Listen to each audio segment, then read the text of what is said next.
Okay, I'm just going to check the volume levels, make sure everything looks okay. Yep, so it's not peaking too much.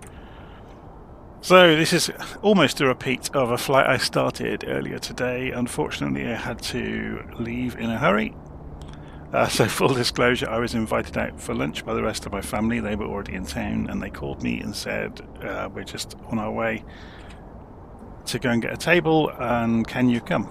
So I dropped what I was doing with the live stream and raced off and had lunch in town with my family. And now I'm back and we're going to fly from Gatwick to Oslo. We've got sound tensions running in the background. We've got the mighty Airbus A380 in front of us on the ground. So before it gets too noisy again, there's all manner of aircraft taxiing around. We're going to go and jump inside the A380 and get it ready for flight. So to get the airplane up and running, I am going to use a functional procedure of my own design. And anybody who's a long-time watcher or viewer of the channel will know exactly what I'm about to do. So if I go and show you this, if we go to Google Drive and go to the A380 and look up there it is, the startup procedure for the A380, it takes you through basically everything you need to do to get the aircraft up and running. It's available from Ko-fi. There's a link in the notes of the video, so it tells you everything basically. So the A380 actually isn't so difficult to operate. Let me just go and stick this back on. Simbrief. So I've filed the flight plan with Simbrief. We've got sound tensions running in the background, so I'll run through getting the airplane up and running with you, and then we'll get on our way.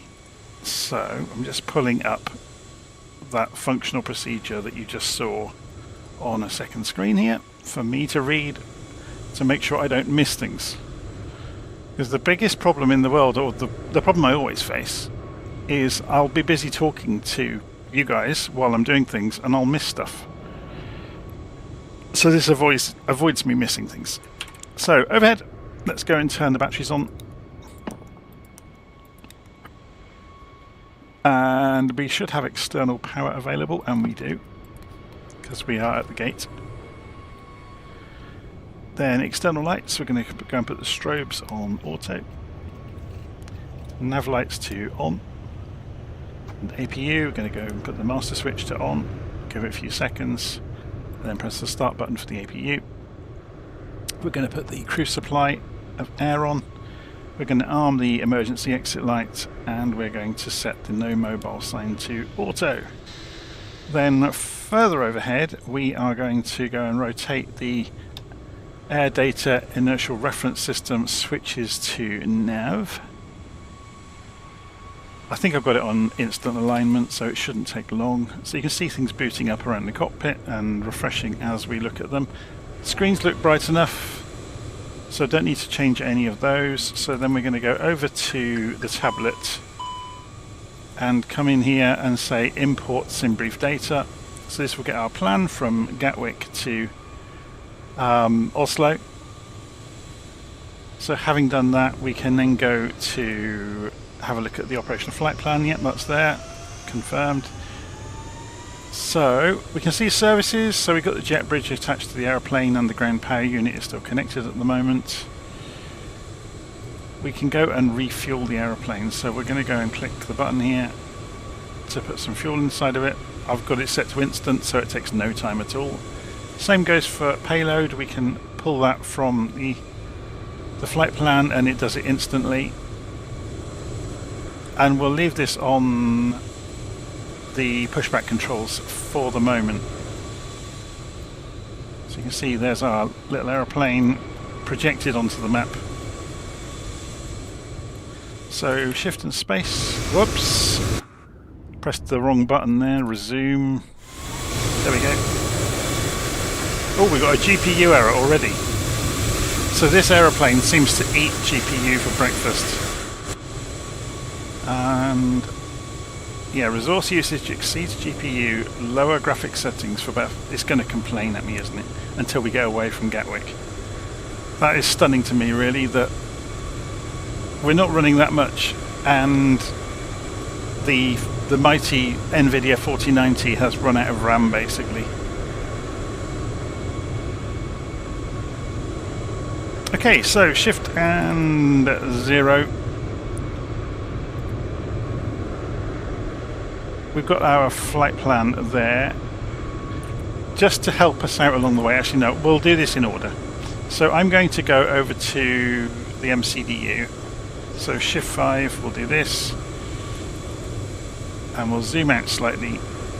And we'll go to the init page. We'll clear the page, clear the information here. And we'll do a company flight plan request. Wait for it to come in, takes a few seconds.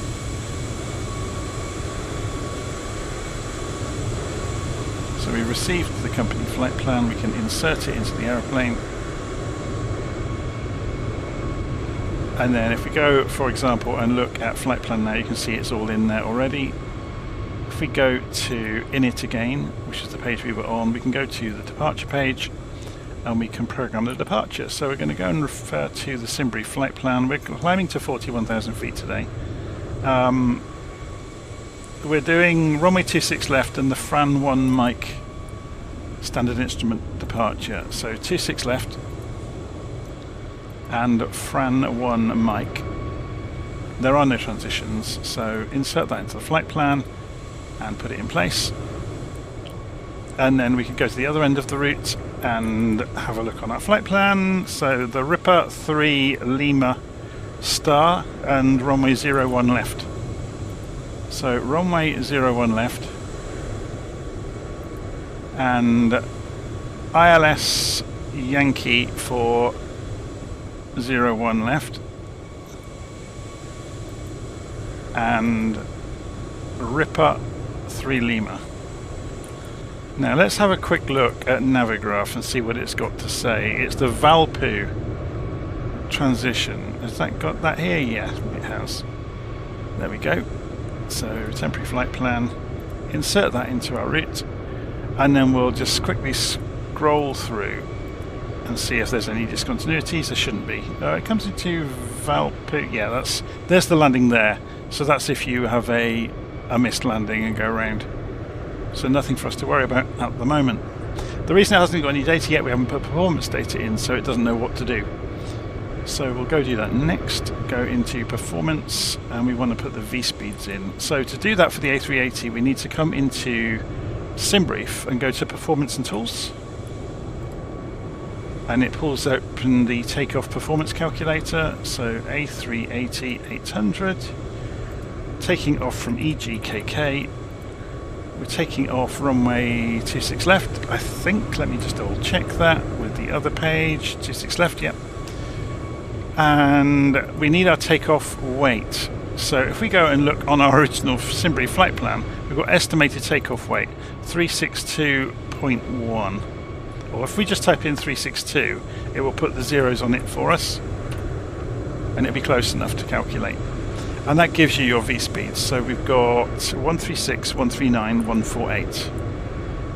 So 136, 139, 148. It doesn't give you a THS, so I'm going to put 0 in there. It's one of the lacking things of this 380. It hasn't got a proper takeoff calculator, but you kind of live with it as it is, I guess. Flight level 410 is already in here, so that's good. Now, having done that, if you go and look back in flight plan now, it's got the numbers calculated, look, through the route. So that's all good. So, looking further overhead,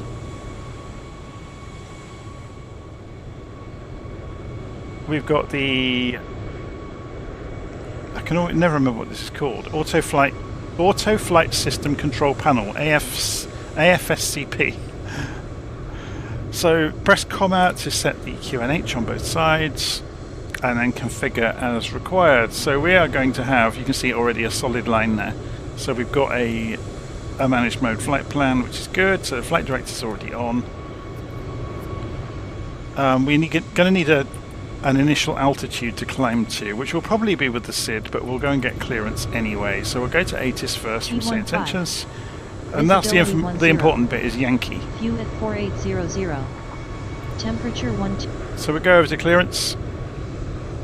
We are going to be Virtual 073 today. So Gatwick clearance, Virtual 073 requesting clearance to Oslo with information Yankee.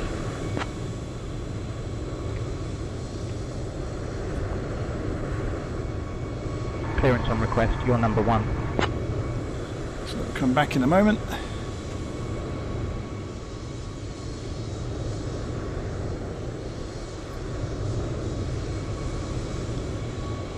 Virtual 073, clear to Oslo via the frame 1 mic departure runway 26 left. Initial climb to flight level 060, departure on 126.825 squawk 5735. Clear to Oslo via the frame 1 mic departure runway 26 left. Initial climb, flight level 060, departure on 126.825 squawk 5735. Virtual 073. So we need to go and get the squawk in first of all, 5735, before we forget. Virtual 073, read back correct. Contact ground on 121.805 when ready.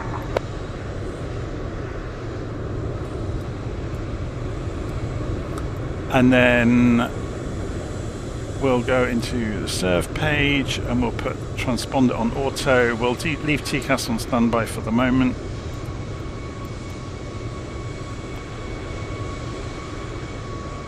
Okay, so we need to go and set that initial altitude to 6,000. Is that done? Okay, so let's go and get ready for pushback and engine start. So shift and 8, we're going to go and put the seatbelt signs to on. Turn the external power off because the APU is up and running now. Go to shift and 0 for the aeroplane. It's in here, isn't it? So here's the pushback controls, obviously, but we want to go to services first. Remove the ground power unit, remove the jet bridge from the airplane, from the aircraft. If you look outside, you'll see the jet bridge is pulling away slowly from the aeroplane. Not very far because we're right in the corner. And then we can go to pushback, and we need to talk to ground first. Gatwick ground, Virtual 073 requesting pushback and engine start. Let's go and see where we are on the airfield map. Virtual 073, pushback and engine start approved, face east. They want us to face east, which is interesting because that leaves us going all the way around the houses.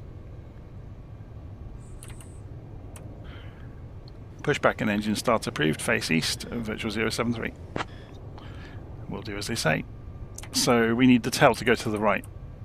So we go back to the pushback. We're going to go and engage the pushback system. And we're going to call the tug. And we can go, I think we can do this straight away.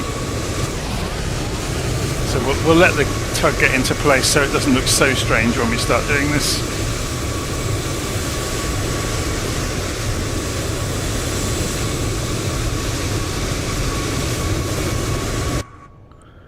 So we can go backwards.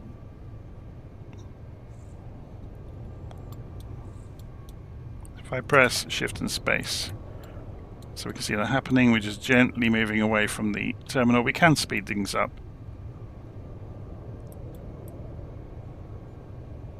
And then we can start the aeroplane turning.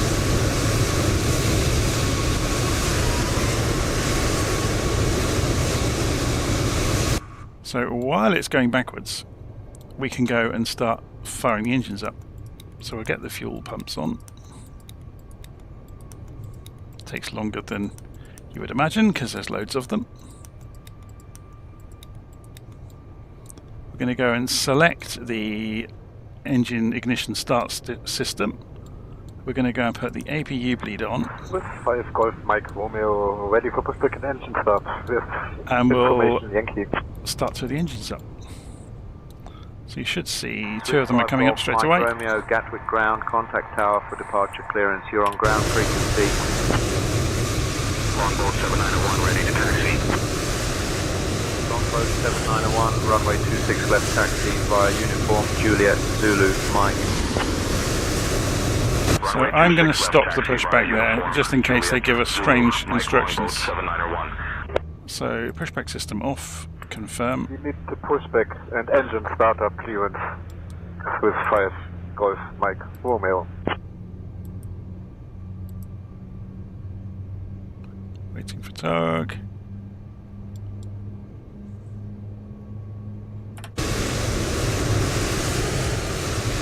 Put my parking brake back on.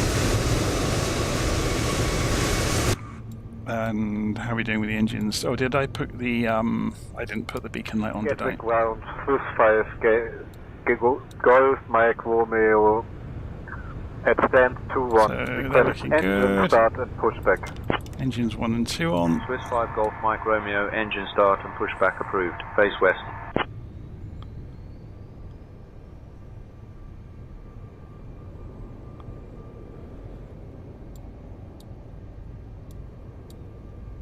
So just waiting for the other 2 engines to come up. They're on their way.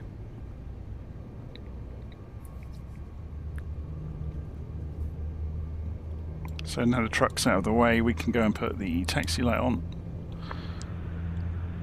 Swiss 5 Golf Mike Romeo, request pushback and engine start. Swiss 5 Golf Mike Romeo, pushback and engine start approved. Face west.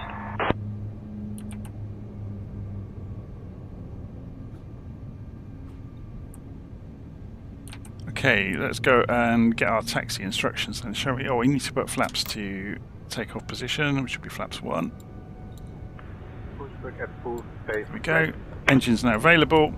So once the engines are available, we can go and turn the engine start system to norm. We can turn the APU bleed off, and the APU bleed can come off because the crossfeed happens. Bus transfer happens automatically in the Airbus. Okay, we're looking okay. So just checking here. TCAS is on standby. No mobiles is on. The parking brake is on. Did I not clear? Oh, that was just an earlier message, wasn't it, about the performance data. Just go and double check that. Yeah, that's all looking fine. Okay. So let's go talk to ground. Gatwick ground. Virtual 073 requesting taxi to runway 26 right. 26 left, sorry.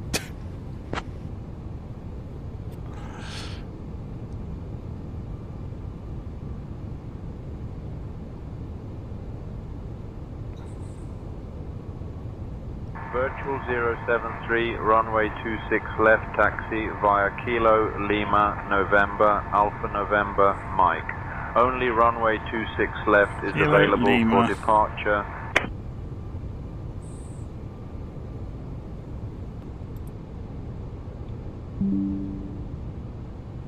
Okay, so I'm just watching the stream. Apparently OBS disconnected and reconnected again.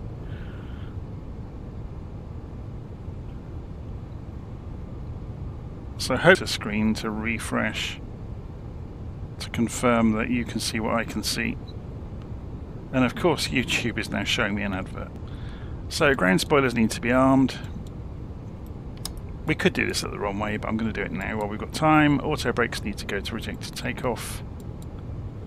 And engine instructions, taxi. Oh, OBS has gone again.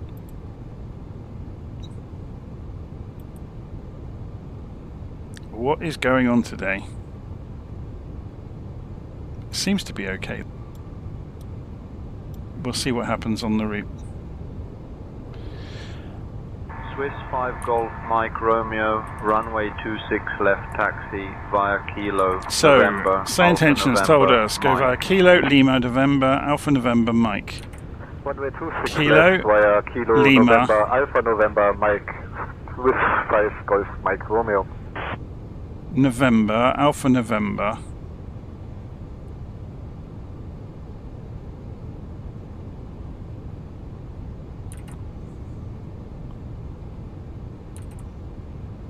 That makes no sense. So, November, Alpha November, Mike. That's what it really means. So we're doing a right turn. November, Alpha November, Mike.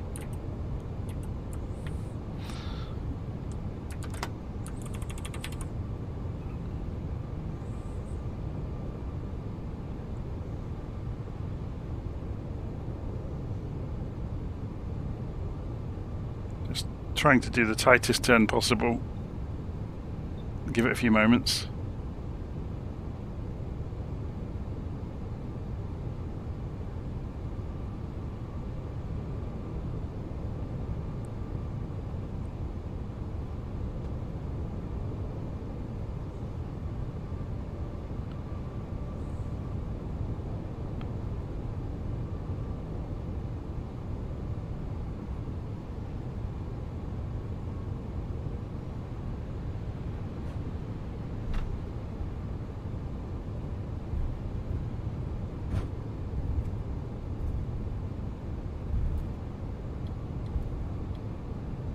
There's a bit of a queue, isn't there?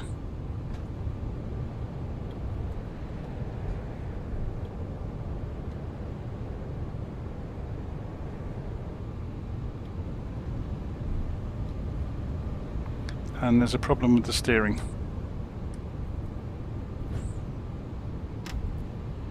There we go, it's fixed.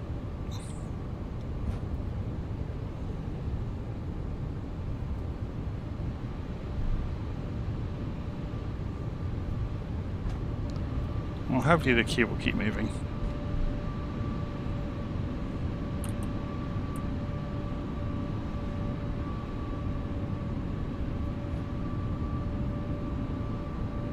So Alpha November and then Mike. So second, not this left, the next left for us, where the EasyJet is over there.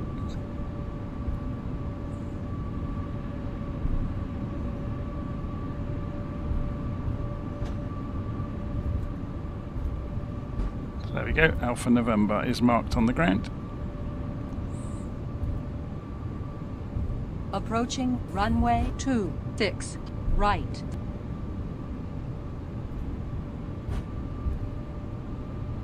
Virtual 073, contact tower on 124.23. Have a good evening. Contacting tower 124.23, virtual 073, good day.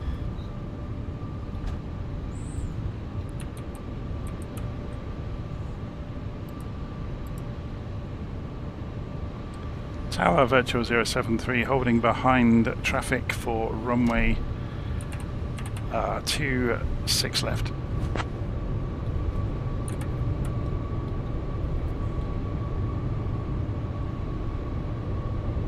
Virtual 073 heavy, Gatwick Tower. Not clear what you said. Say again. Holding short behind other traffic for runway 26 left, virtual 073.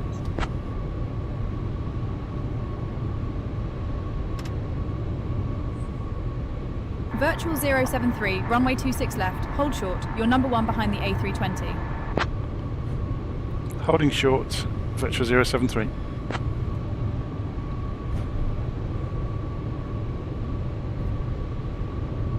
Virtual 073, runway 26 left. Hold short. You're number 2 behind the 737.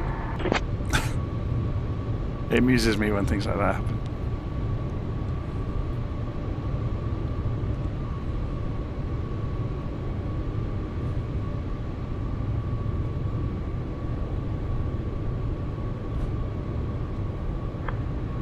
Gatwick Tower, Swiss 5, Golf Mike Romeo, holding short on runway 26 left.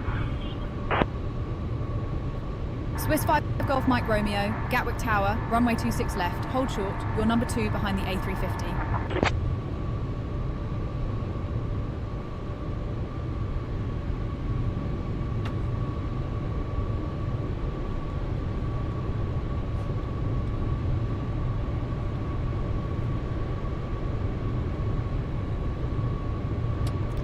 Approaching runway 26, right.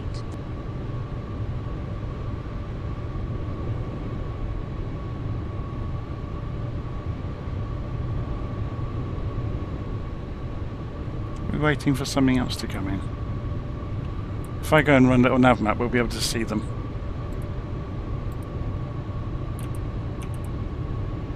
Oh no, they're on their way out. Okay. File, open, from Simbrief, download, create, no. There's nobody on approach, so they should go fairly quickly.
Just waiting for him to go, and then I'm guessing we'll get clearance.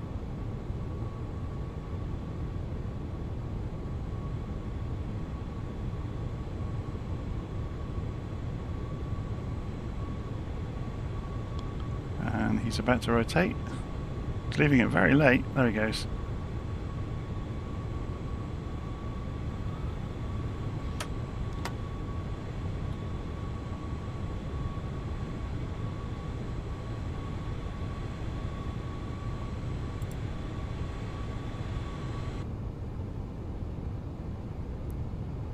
Are they going to give us clearance to go onto the runway at some point today?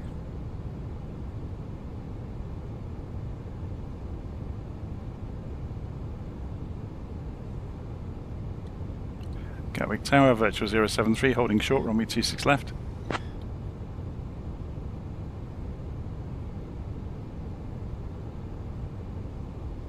Virtual 073 heavy, no delay. A320 on a 7-mile final runway 26 left, winds 260 at 15, cleared for takeoff. Clear for takeoff, no delay, Virtual 073 heavy. So in other words, we need to get a move on. There is somebody on approach. Runway 26 left.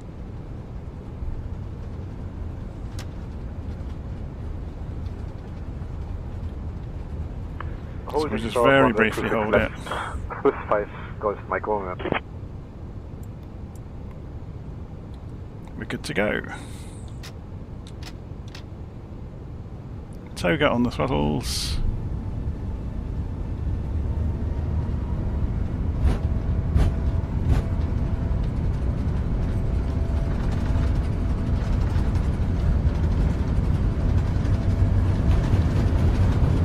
V1.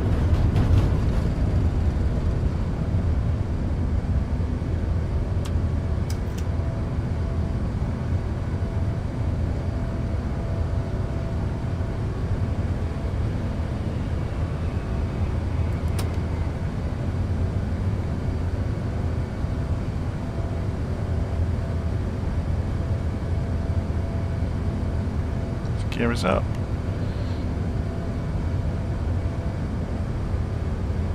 Still leaving it at full throttle for the moment. The initial climb is very steep. Virtual 073, contact departure on 126. There we go, so back to climb. I'll deal with the radio in a moment. We need to go and do the put this onto TARA now.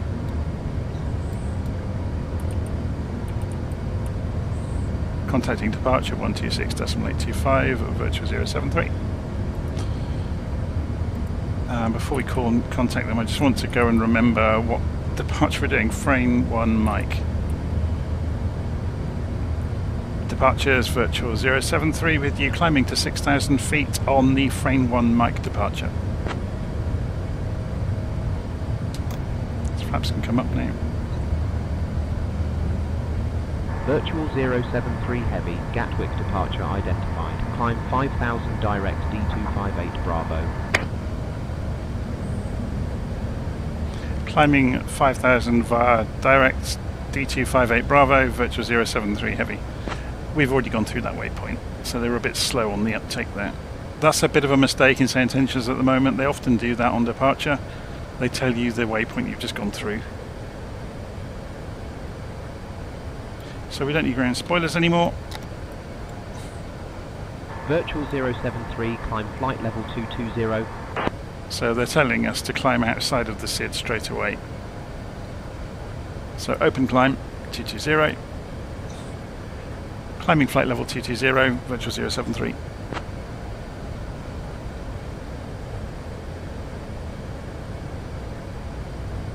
Because if we put the constraints on, you'll see that if we were following the SID, then we would have stayed there. It's very common, certainly with say intentions, that they'll give you clearance straight up to higher altitudes, which is great, to be honest. So we're about to go through the transition level in a moment, 6,000 feet in this part of the world.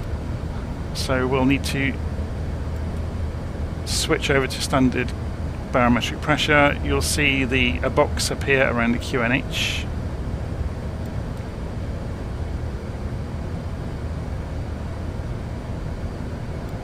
And there it goes. Oh, it starts flashing, sorry. So flight 578, climb flight level standard 290.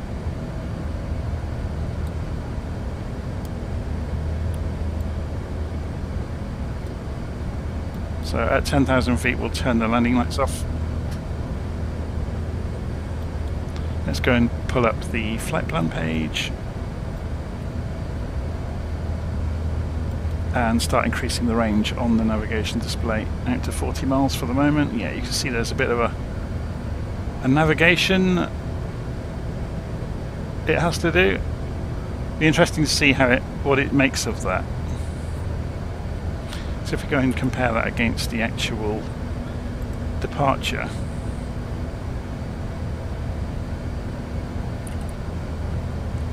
it's not, this is a limitation of the fly-by-wire, I think, rendering things like this. We'll see what it does when it gets there. So we're about to come up through 10,000 feet, at which point we will accelerate, and obviously the lights come off. Climb flight level 270. Climbing flight level 270, Virtual 073. So we're just extending that out to a higher altitude. And it's dropping the nose to accelerate, and landing lights can come off.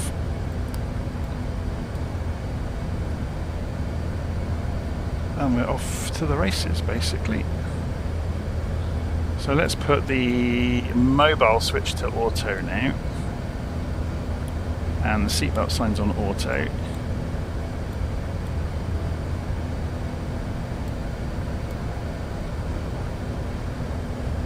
I forgot in say intentions to go and give ourselves a cabin crew, didn't I? Should we go and switch one on? Intercom. We've got a co-pilot. We don't have cabin crew. Should we have Laura on the cabin crew today?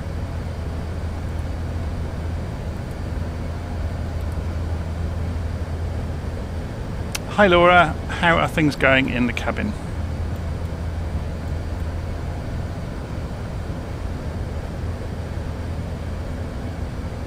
East flight 578, climb flight level 360. Dear guests, the use of approved electronic devices is now permitted in flight mode. Cabin service will begin shortly. Thank you for your attention. Okay, they're waking up. Hi Laura, how are things going in the cabin?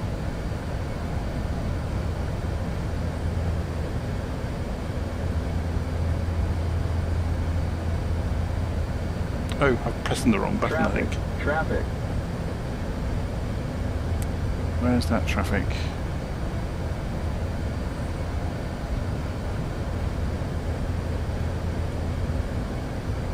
,4,000 feet below us and reducing. I wonder if we can see it from outside. It's 5 miles out. 6,000 feet, so we're climbing away from it. It's now 7,000 feet, so it's 8,000, it's not a concern.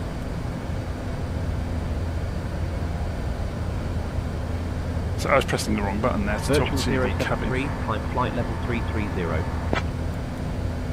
Climbing flight level 330, virtual 073.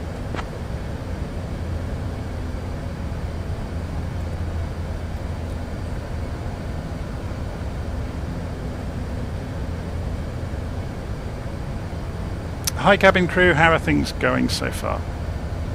They'll respond to me now. Now I've pressed the right button.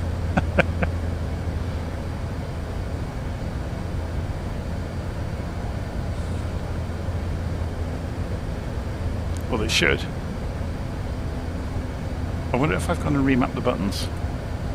Oh, I'm not going to fiddle with it now. I'll just let them get on with their job. Let's see if the co-pilot's working.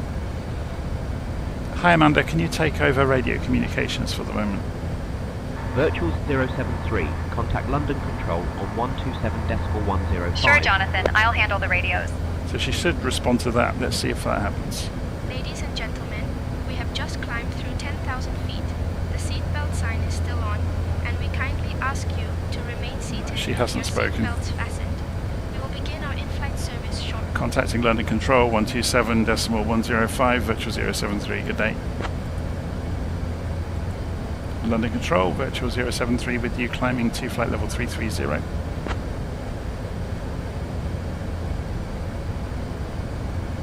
Virtual 073, London Control identified, good evening. So we've got some good questions that have come through in the live stream chat. The first question is, what injector am I using? This is Say Intentions, which handles the injection of aircraft and the air traffic services communication with them and myself. So when you hear the other crews in the air, you're hearing, obviously, you know, what's going on. If we turn the level of aircraft up, you'll hear more. So we can actually slide it up and down to make it busier or less busy. Virtual 073, climb flight level 390. So we've got traffic injection here. I've got it turned down to 7 at the moment. And we could actually turn it up more than that if we wanted to. Virtual 073.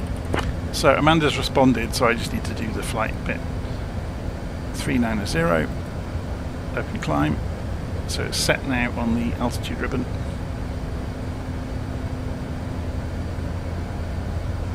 Let's go and increase the range.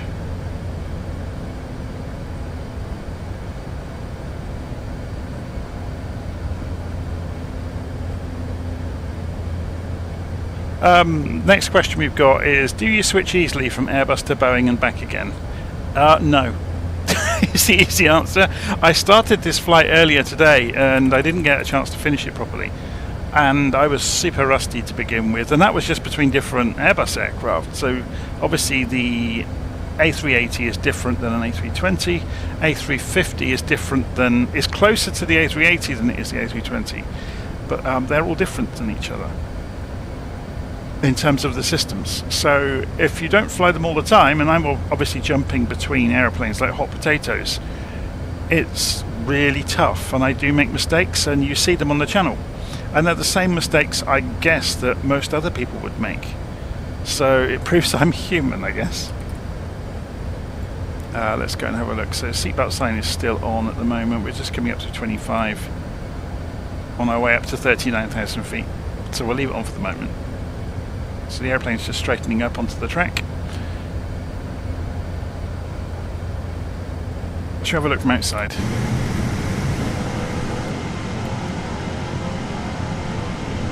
This is a monster, isn't it?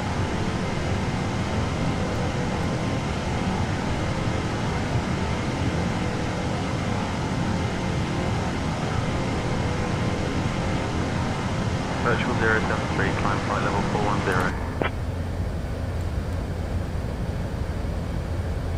Remember, Amanda will respond. Climbing flight level 410, virtual 073.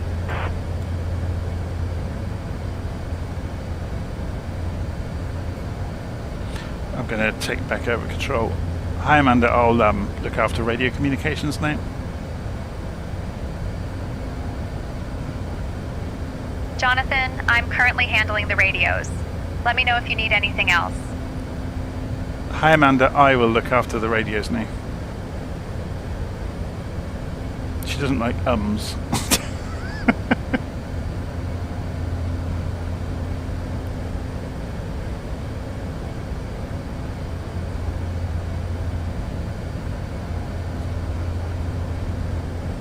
She didn't respond, Say did she? again, please. I will look after the radios now, Amanda. Jonathan, I'm still handling the radios. Oh, Let me know if she's you need got anything stuck. else. You can stop looking after the radios now, Amanda. I think Say Intentions is having a bit of a bad day. All right, Jonathan. There You're we in go. charge of the radios now. It's probably down to a phraseology thing, but usually the LLMs, the large language models, are very good at that sort of thing. Deriving meaning. So I know that Say Intentions are working all the time on changing it, improving it, evolving it. So it's often, you're going to get the ball dropped in some unexpected way from time to time, so I don't tend to worry too much about it.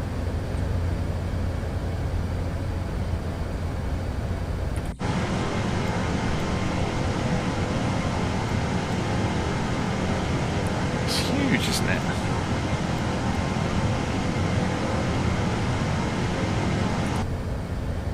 Should go for a wander around the aeroplane. I haven't got GSX though, so you're not going to see any passengers. It's a bit of a shame, but... So climb down out the flight deck. So there's the normal part of the flight. Let's go up to the upstairs area and have a nosy around.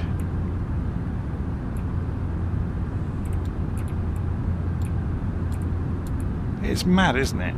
The level of modelling.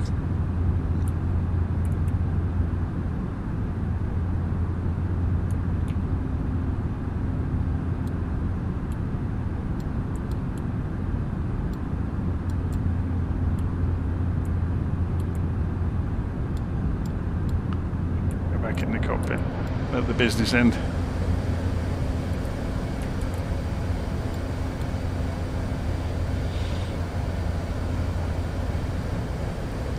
So we've got a comment there that it'll be interesting to see how the INI builds compares to the fly-by-wire.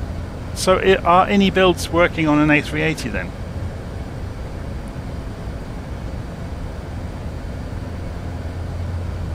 I'm not aware. I don't stay that close to the latest developments. I wait for airplanes to come out. I think the big studios only tend to work with content creators who are professional pilots because they're obviously going to give them the best feedback.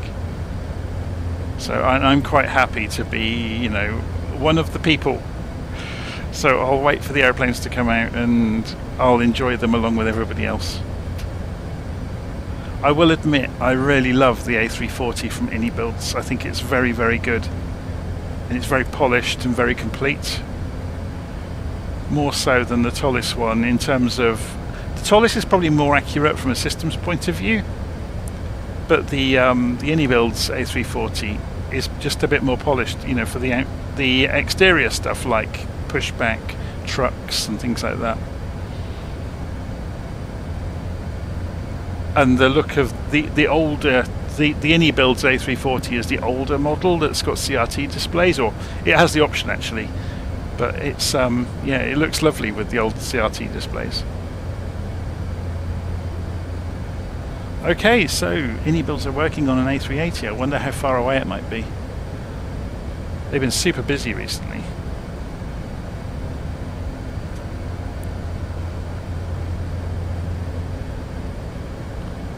So we're almost up to cruise. Another 5,000 feet to go. Let's see where we are on the map. So open Navigraph, and we are out over the east of the UK and we'll be off across the North Sea fairly soon.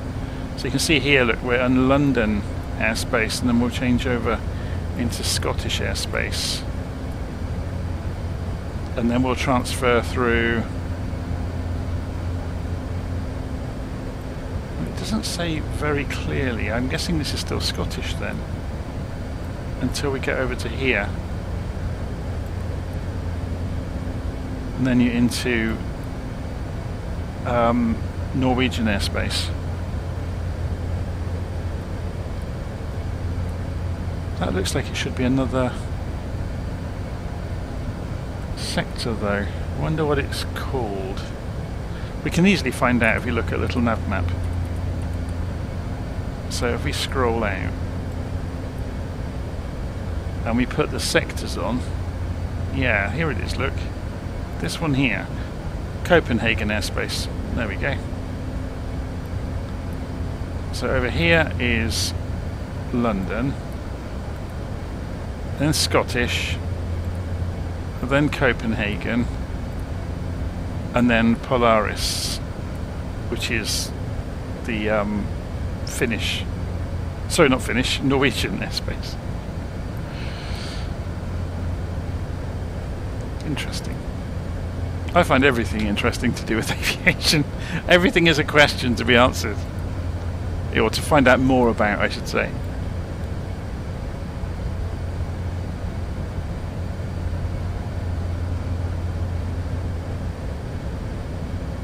So I'm being asked, am I using a laptop or a PC for the flight simulator? I am using an absolute monster of a PC. Well, it was a monster about a year and a half ago when I first bought it. I bought it just before the 5090 cards arrived. But yeah, it's an absolute beast. It's got a really quick CPU. The notes on it are in the notes of every video I do. It's got 64 gig of RAM. It's got an NVIDIA 4090 card, so the top of the range 4090 with the maximum amount of GPU RAM, which is why I was surprised earlier when we saw a GPU RAM warning. But no, it's the reason I can run my simulator actually runs a lot more smoothly than you see it on YouTube, because OBS is not brilliant at streaming and it drops frames, even though I've synchronized it. So I'm streaming at 30 frames a second, I'm rendering at 30 frames a second, so it should all align. It doesn't. I am streaming on the same computer. I do have a second computer I could use to split the feed. I have thought about doing that, but it's an awful lot of effort just to stop the dropped frames, isn't it? But I have an awful lot of headroom on the machine. If I just show you, if we go to Task Manager and we go and look at the graphs, you'll probably be quite surprised. Look, CPU is hardly being hit. RAM, it's only using half the system RAM. The GPU is hardly being hit. The GPU RAM, another matter. Look, it's maxed it.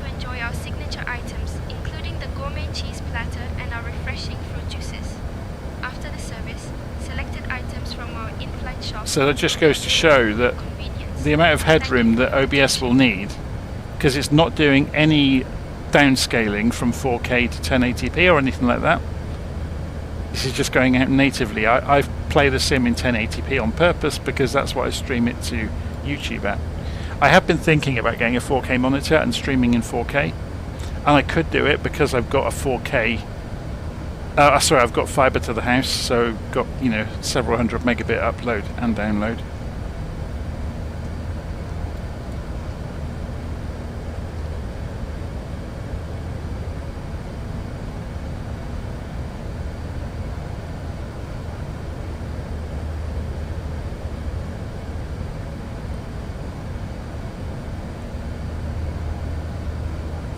Anyway.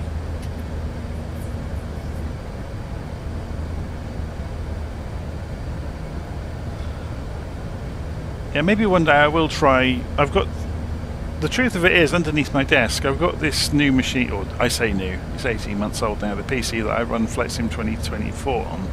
I've still got my 2020 machine, although it hasn't got any software on it anymore, under the desk on the other side of the desk, and it's got an NVIDIA 3080 card in it, so it could do OBS, and I could run the video out from the one machine to the other to stream it.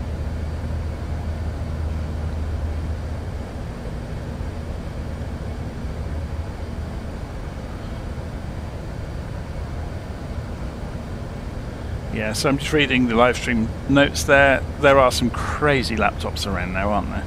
But the modern versions of the NVIDIA cards, the mobile versions of the NVIDIA cards, I should say, are not the same animals as the desktop versions at all.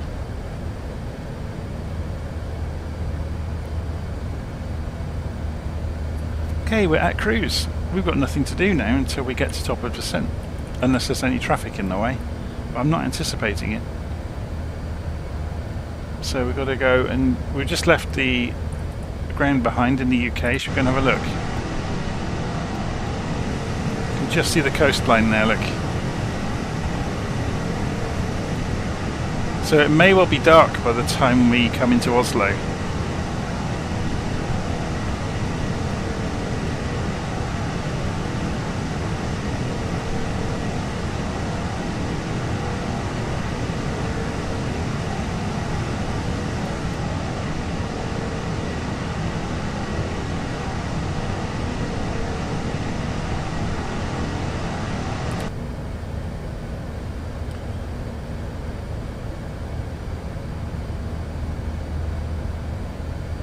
Let's go and increase the range on the navigation display. So I'm going to go and make myself a coffee and stretch my legs while we're in cruise. What I could do to leave it so you've got something to watch is leave it on the outside view.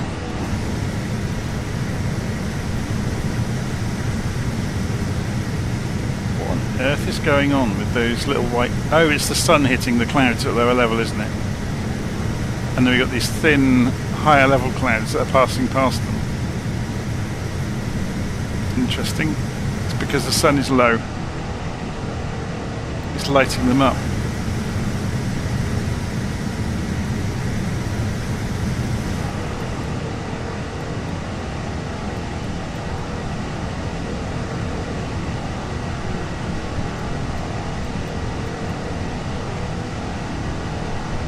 So what we'll do is get a LittleNavMap, go window, open layout, minimal. I've just turned all the toolbars off, and we'll leave that to one side.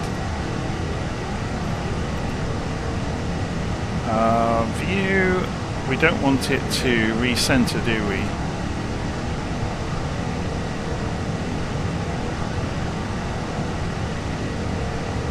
Just trying to remember how you do that.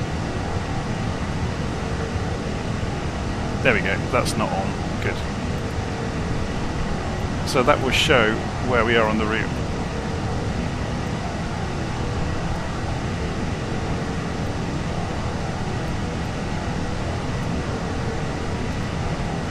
And then we'll go and hide the taskbar.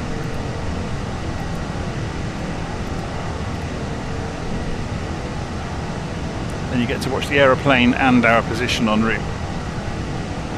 I'll go and ask Amanda to do the sector handovers while I'm going to make a coffee. Hi Amanda, can you take over radio communications?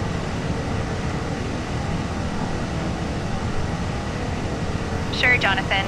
I'll handle the radios from here.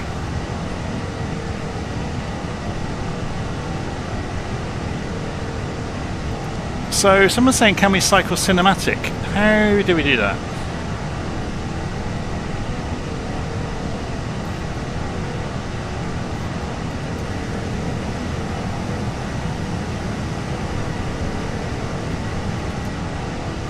I haven't got any add-ons to do with camera views at the moment.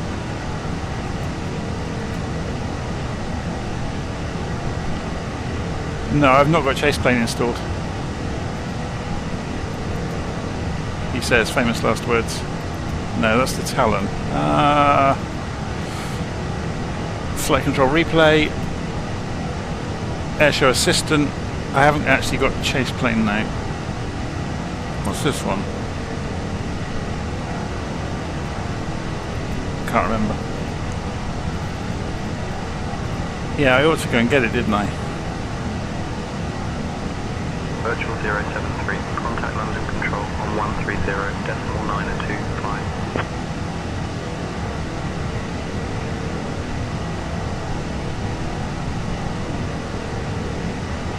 Switching to London Control on 130.925. Virtual 073. Okay, so I'm going to go make a coffee while we're en route. I'll leave the map in the corner of the screen there. And then when we're somewhere near top of descent, Virtual 073.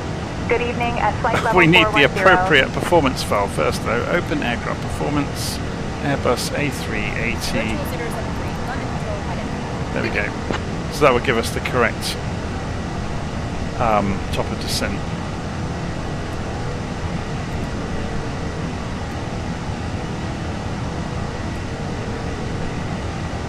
Okay, I'm going to go make a drink. I'll be back in a bit.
radar on 118.805. Virtual 073 heavy.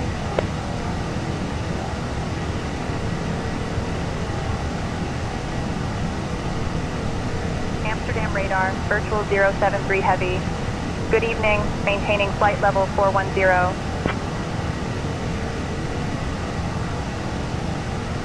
Virtual 073 Heavy, Amsterdam radar. Good evening.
Virtual 073, contact Scottish Control on 118.78.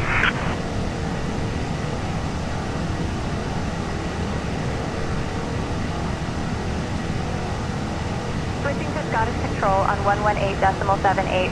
Virtual 073.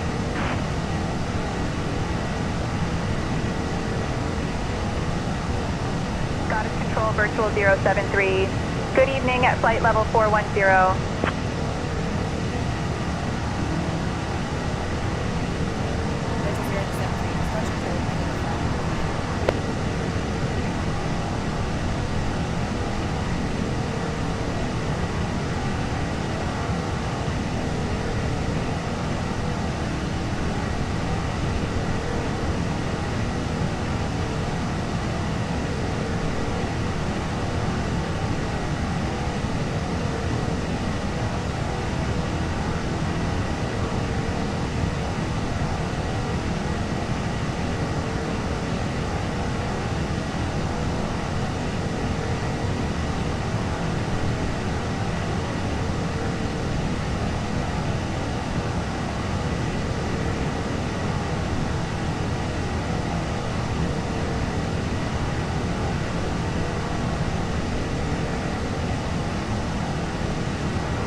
Okay, I am actually here. I'm keeping an eye on the live stream. So we've got a question. Can you change the time cycle in this airplane? Let's go and have a look, shall we? Because the 350 does it, but this isn't made by any builds. So I don't think it's got an automated way of doing it.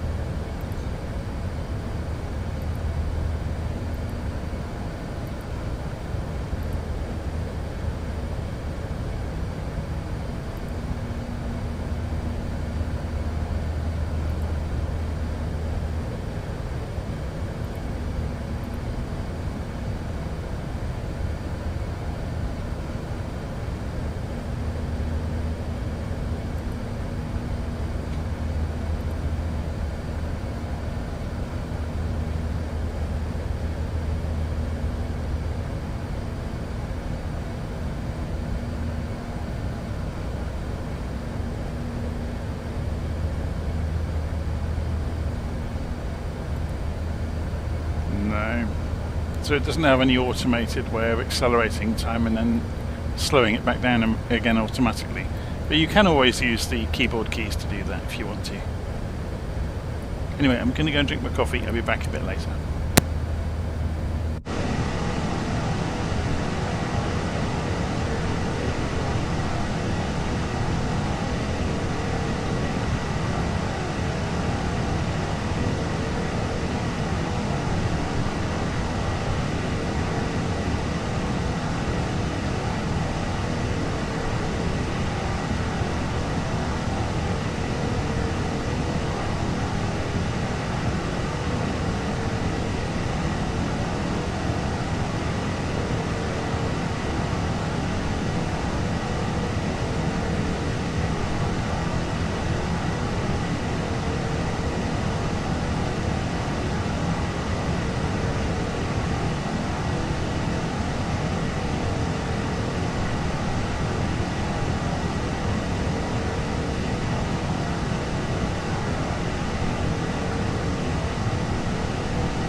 control on 136.555.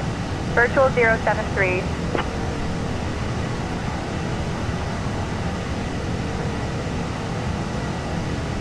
Copenhagen Control, Virtual 073. Good evening at flight level 410.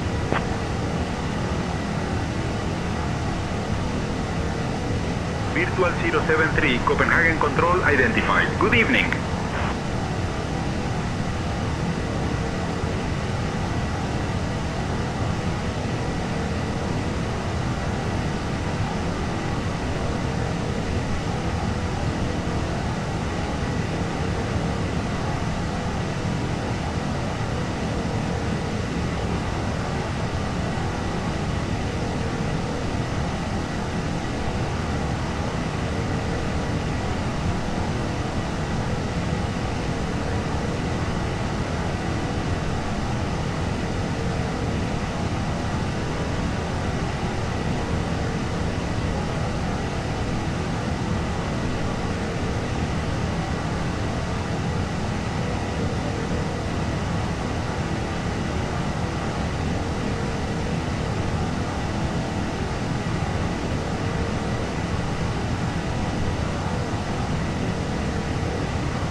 Virtual 073 expects the RIPAM 4 Mike arrival. Prepare to descend in roughly 20 minutes.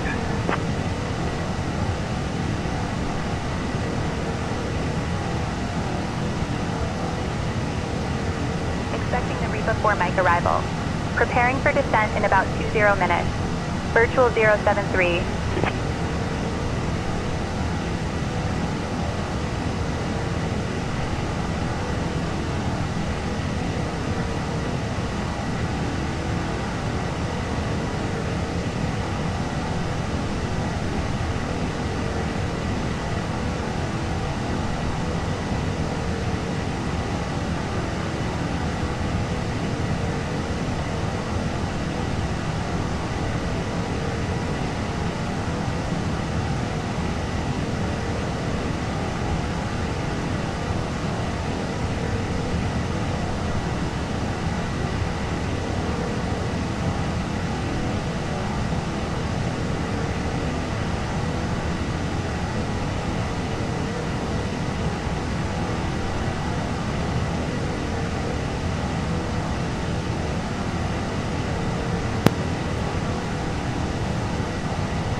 Okay, you should be able to hear me again now.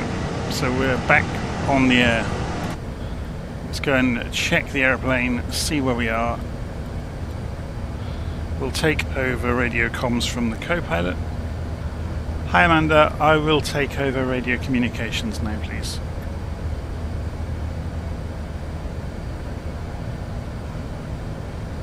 All right, Jonathan, you're in charge of the radios now. Okay, so we're about 100 miles out from top of descent. Gives us some time to go and put the destination parameters in.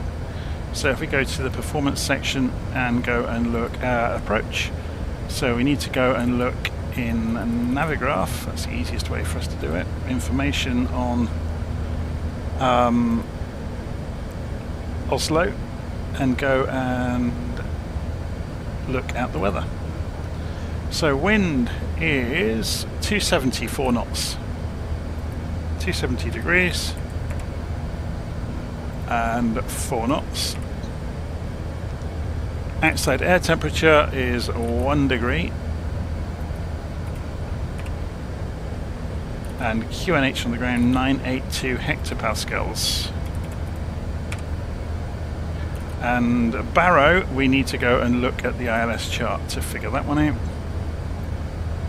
So we can go with the radio all the way down to 100 feet. Virtual 073, contact In fact, we've got Cat 3. 120.655.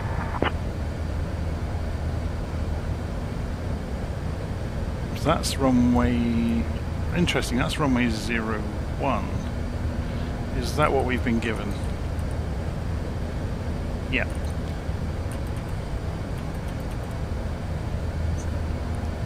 Contacting Polaris Control 120.655, Virtual 073, good day. Polaris Control, Virtual 073 with you at flight level 410.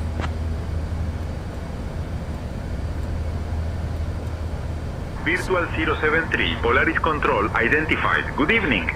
So we are going to put the Barrow in. So yeah, 100 feet on the radio.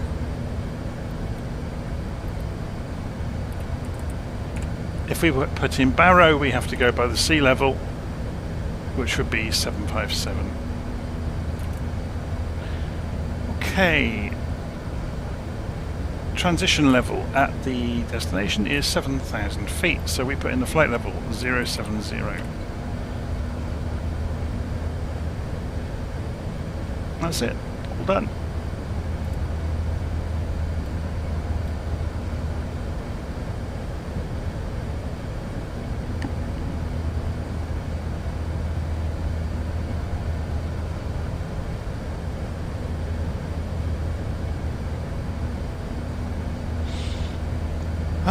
What else do we need to think about? Okay, let's go and have a look and see if there are any constraints on the approach, so the arrival. So below 120 at Roxim, then 110 at, and down to 220 knots. So okay, max 250 knots. So they're slowing us down way before we get there. And then we maintain flight level 110 as we do. This is like a DME arc, isn't it? But a GPS version of it.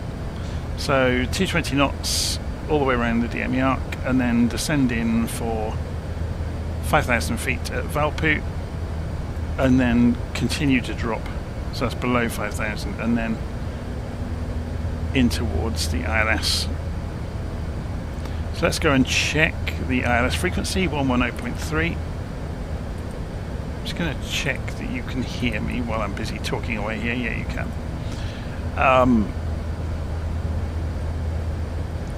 Turn my own volume up so I'm not shouting at myself. 110.3. So let's go and check in here and go to Navade. 110.3, that's all correct. Course 12 degrees. 12 degrees, perfect. And you can see those constraints we were just talking about are already programmed in. So that constraint carries on through.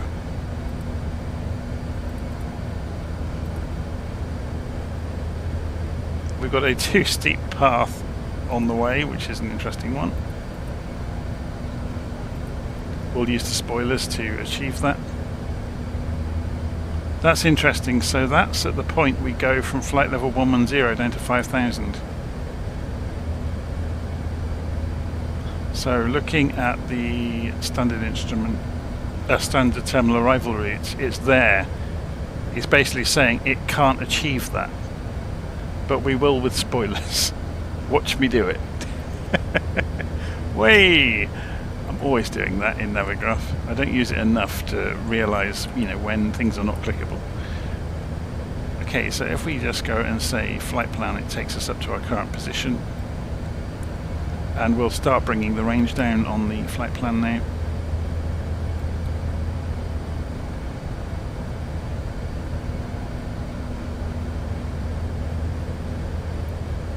What is the N1 at flight level 400? That's a good question. Has it got it in the performance data?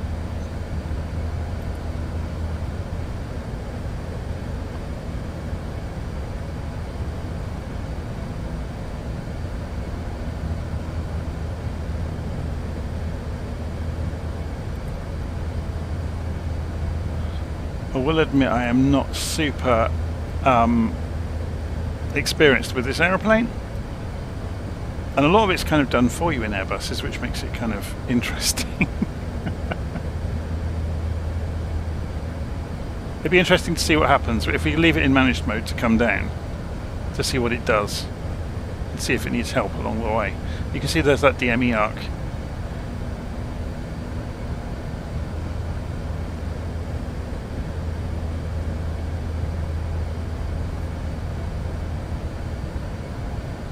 So let's bring the range down again.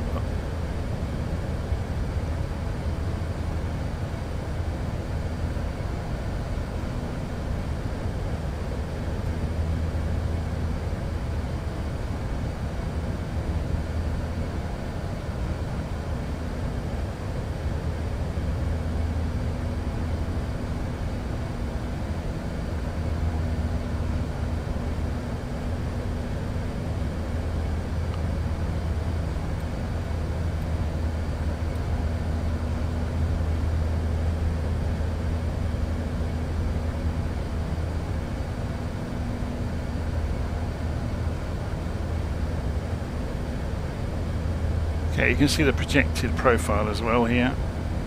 We'll start descending a little bit early just to give ourselves more time, but we'll be ready on the spoilers during descent. So you can see a nice little table here. Flaps 1 at 263 knots, flaps 2 at, flaps 1 and F at 222 knots, flaps 2 220 knots, flaps 3 196, and full flaps at 180. Should be fairly straightforward.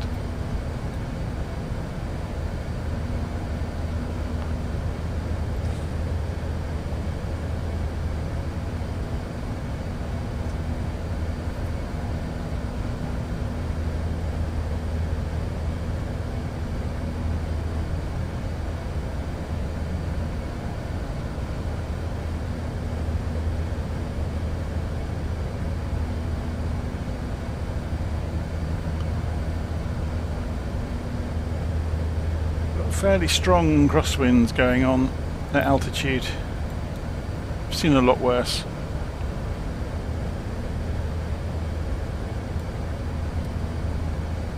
So 7,000 feet is the transition level, we need to remember that. And 982 hectopascals at the moment. And we need to obviously communicate what we're doing when we begin our descent, so we'll be doing the Ripper 3 Lima, which is as filed on our flight plan.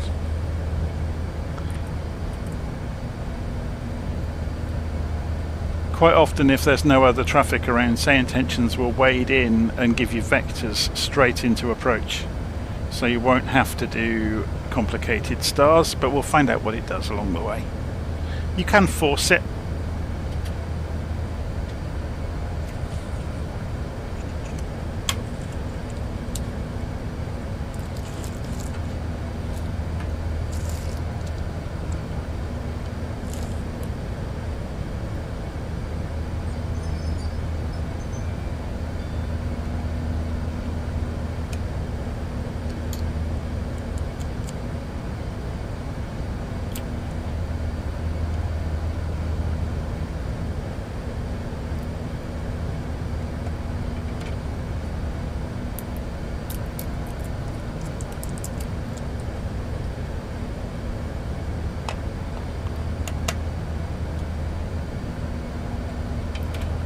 Virtual 073, descend via Ripam for Mike to 5000 into Oslo. QNH 982.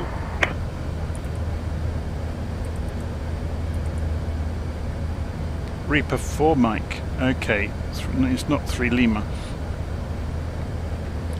Descending via the Ripper 4 Mike into Oslo, Virtual 073. Ripper 4 Mike. Okay, let's go and find out what difference that makes.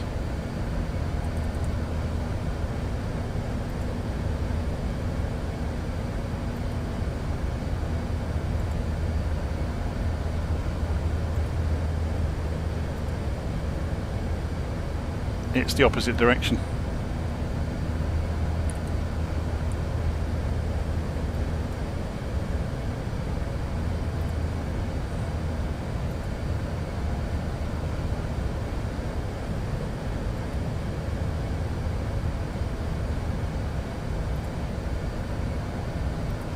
This has happened to me so often recently.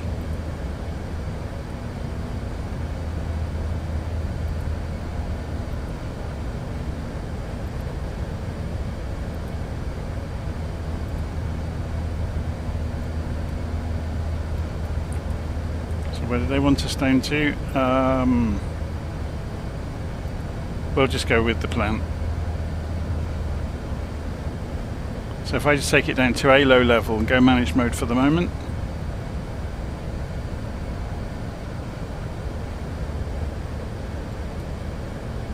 So we're going down early. It's obviously a longer start. Ladies and gentlemen, we have left our cruising altitude and have begun our approach to Oslo.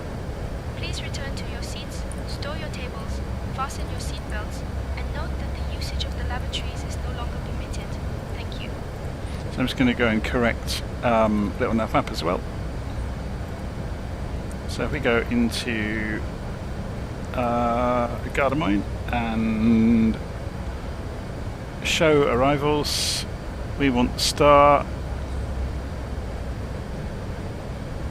Ripper 4 Lima, insert into, well, we don't really care which runway at the moment, we'll have to program that at the last moment.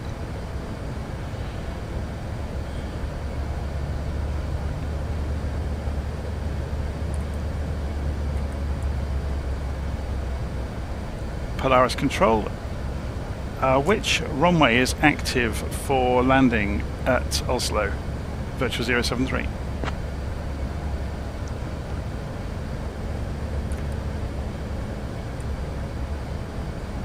Virtual 073, runways 1 left and 1 right are active for landing at Oslo.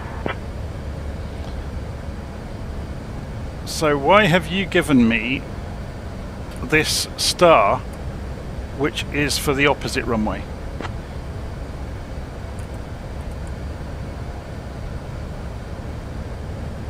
Virtual 073, runways 1 left and 1 right are active. You're cleared. Repam 4 Mike for runway 19 right. Confirm request if different.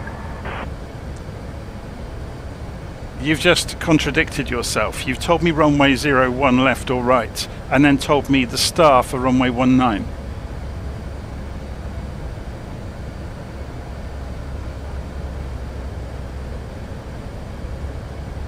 Virtual 073, runways 01 left and 01 right are active. You're cleared. Repam 3 Lima for 01 left or Ripon 3 Romeo for 01 right.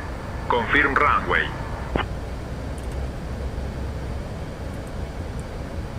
So it was correct to begin with.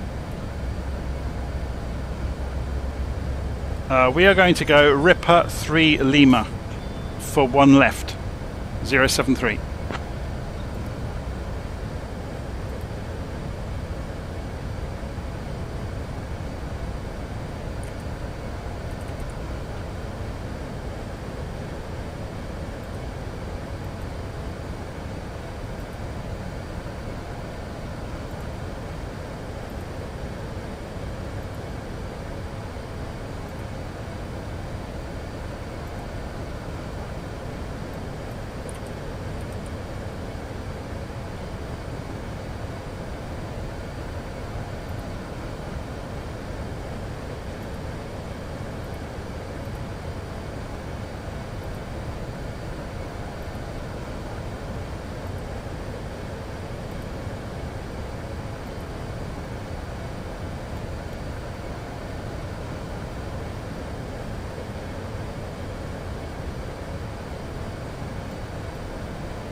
I was recalculating it as we were doing that. That was quite interesting to watch it do that.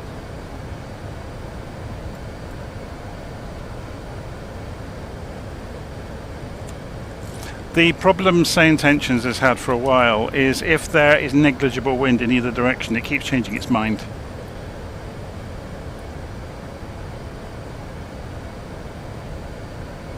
Should we help this thing descend?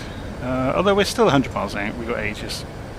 So we're just coming down 600 feet a minute. It's on the managed descent to 4,000 feet.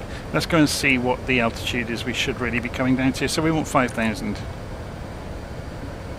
on managed descent. We'll give it spoilers along the way if it needs help. Has it got any discontinuities? Yeah, there's a 2 steep path in here, but we'll see how we get on. So if I press flight plan, and it will come back to the point we're actually at. We're on our way to Ulmug at the moment.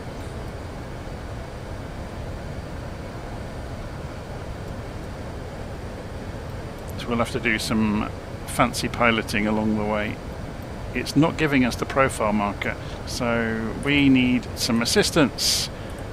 So let's go and have a look and see what LittleNavMap is showing us in terms of the profile descent based on calculated parameters into... Yeah, look, we're way higher than we need to be. So let's go and do an open descent to 5,000.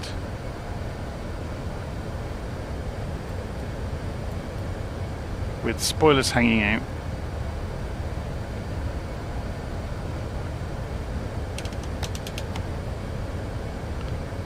Okay, why are the spoilers not showing up? They're on full. And we are coming down at, yeah, 2,200 feet, 2,400, 2,500 feet is doing it.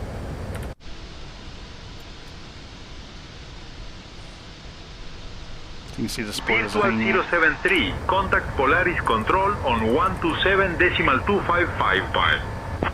Contacting Polaris Control 127.255, virtual 073, good day.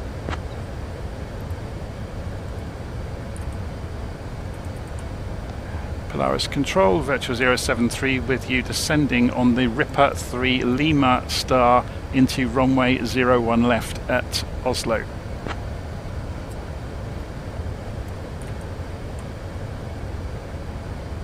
Virtual 073, Polaris Control identified, got trail. So they're fine with it. Otherwise they would have told us.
Virtual 073, the extended downwind is to give you room to descend.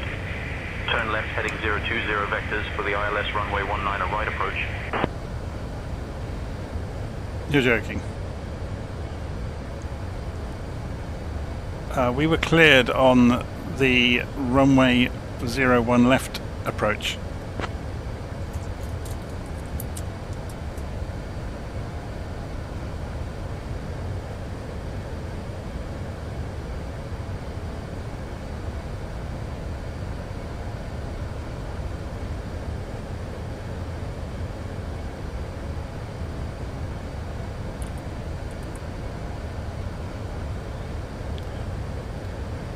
Virtual 073, turning left, heading 020, vectors for the ILS runway 19 right approach.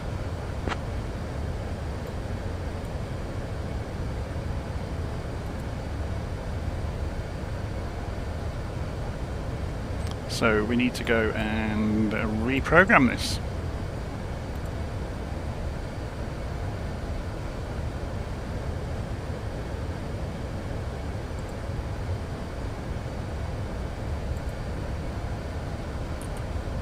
Say which runway? 19 right.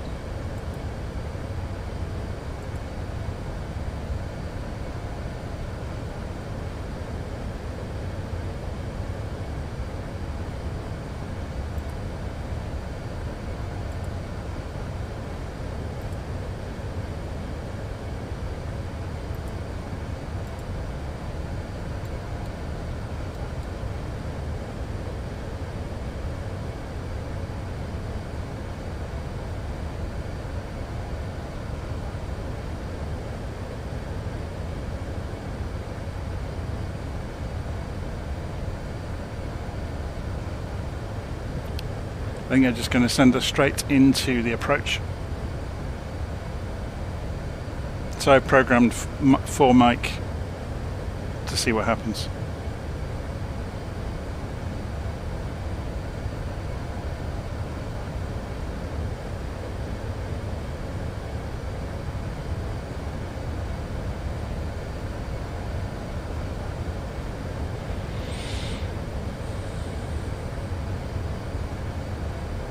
I'm sure we'll be fine.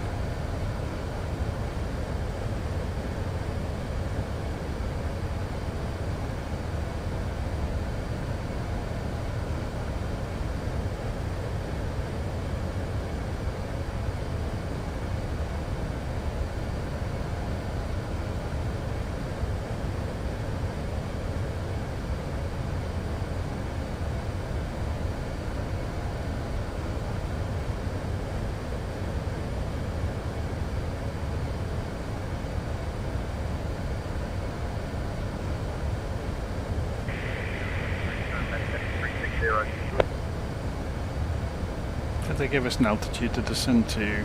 No.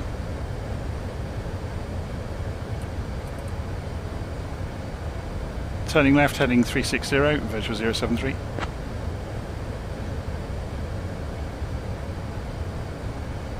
That didn't come through on the radio. 073, contact Oslo approach on 118.48.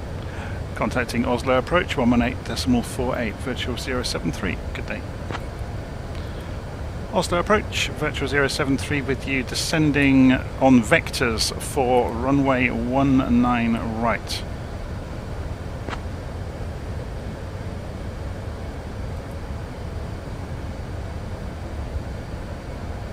Virtual 073 heavy.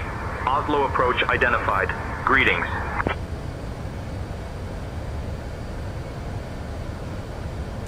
Oslo approach, virtual 073 requesting vectors, runway 19 right.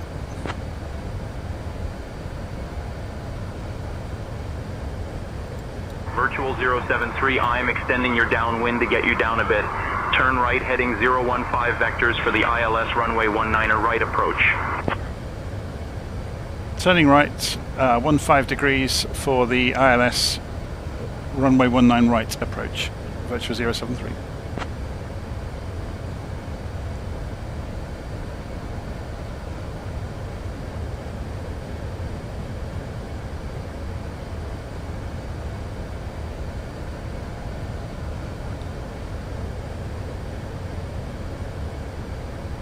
So we're throwing the star completely out of the window and they're giving me vectors.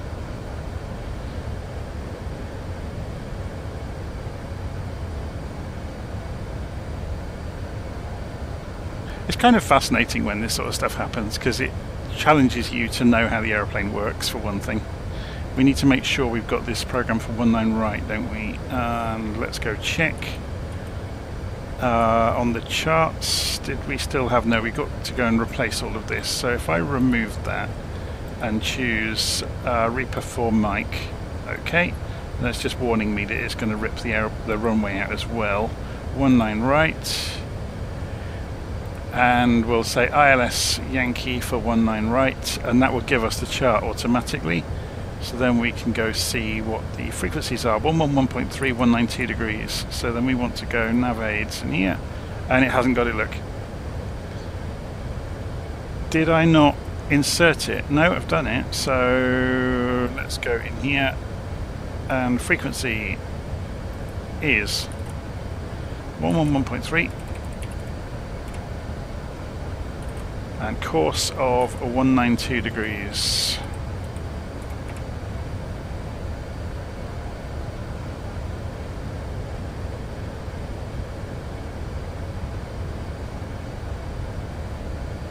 Why has that put an F in front of the course? It's rather interesting. And it's going to be a... It doesn't actually know the... It's a... Is it a 3-degree glide slope? Yes, it is. Even though it won't let you key it in. Have we got an ident for it? GSW, is that the...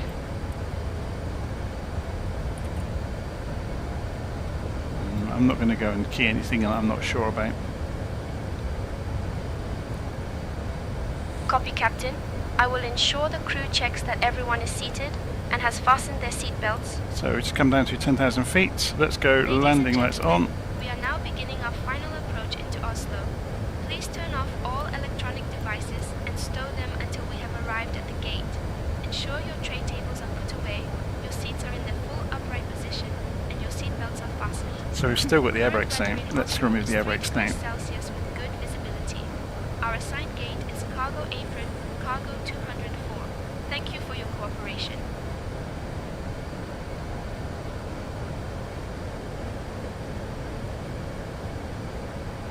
Yeah, we probably don't fit in the normal parts of the airfield.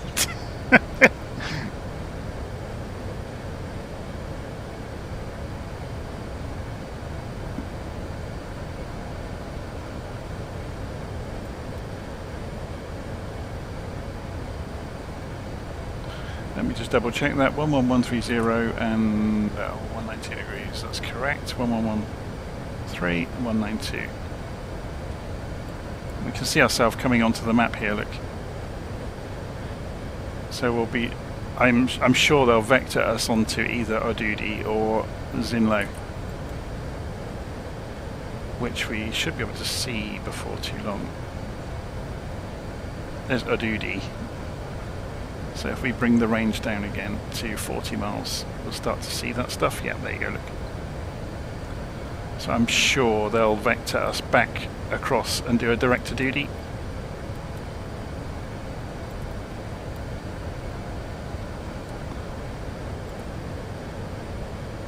And there it is. So we should be able to just go select it and do a direct to on it.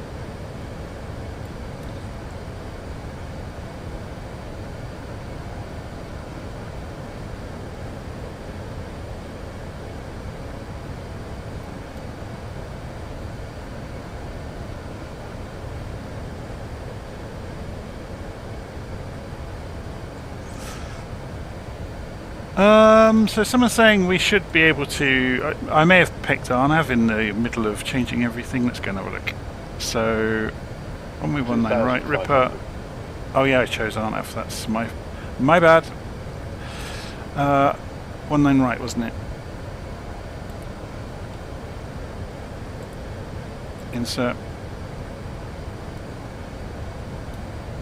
We're still in heading mode, but that should, does that give us the accurate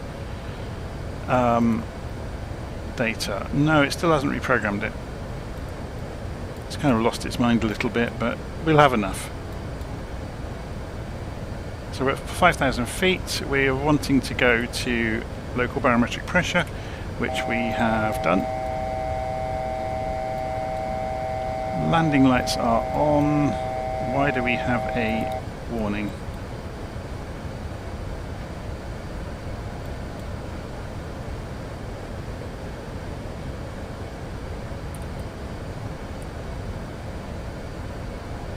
So it's coming past the airfield, it should be over there, to our right. We've descended to 4,000, why was that? Let's tell the airplane to go back to 5,000. Oh, because of the barometric pressure change. Virtual Because it's so 073, different. turn left heading 350. Turning left 350, virtual 073.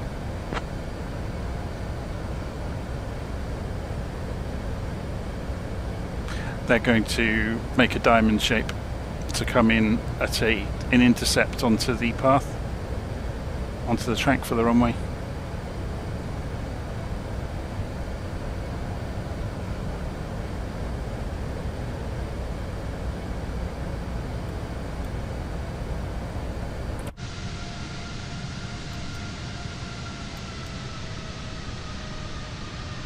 There's the airfields, and we're over the hills, obviously, alongside Oslo. If we go and look on the map, you'll be able to see it nicely, actually. Yeah. So it's all flat down here, look, and we're over these hills just to the west. So out over there somewhere, probably won't be able to see the lights from here, is Oslo.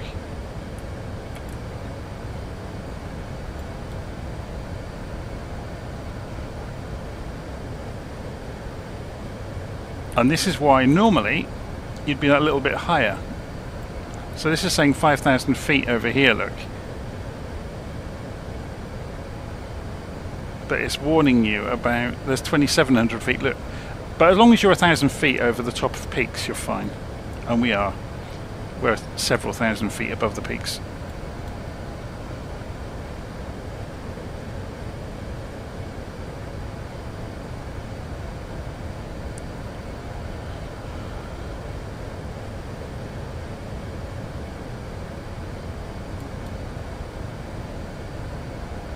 So we're still 250 knots, so I can't go for flaps 1 just yet.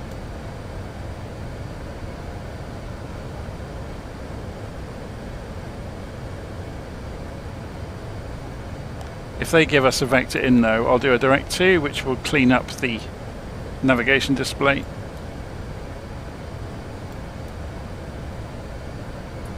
Should we put head tracking on? And it will look a lot more natural. It's very pretty, isn't it? The last of the sunlight before the sun goes down for the evening. So I need to be ready to go and put the internal lights on, I suppose.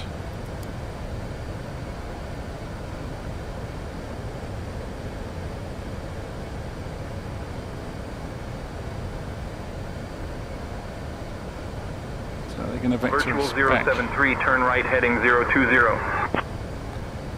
Turn right heading 020, virtual 073 heavy.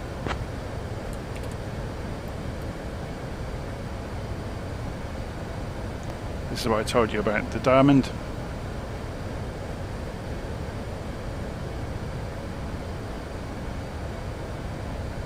Actually no, they're just taking us to a reciprocal, aren't they? They're giving us room to turn because we're enormous.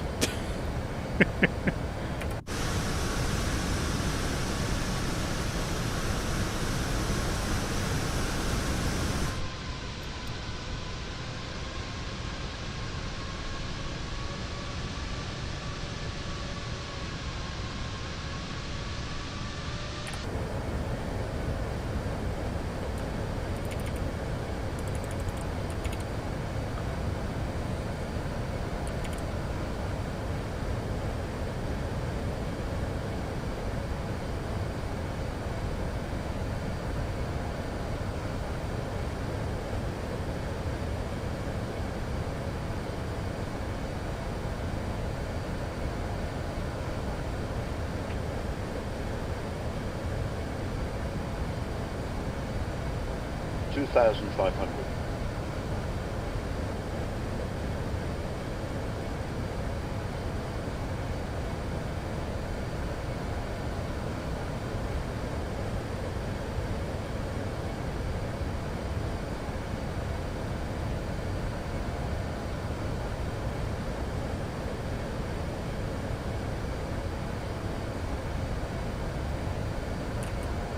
Let's look on the map, see where they're sending us. So they should, I wouldn't be surprised if we get like a 30 or 40 degree right turn and then another 90 degree right turn. 2,500.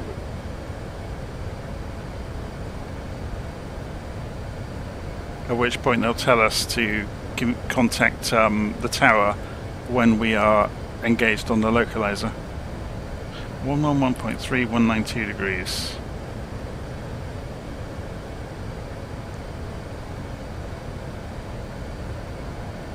Are we going too fast? I'm sure the star was 220 knots around here, wasn't it? Let's go and sort that out now. Whoops. 220. This will reduce our turn radius as well, obviously. So speed's bleeding off. Let's help it.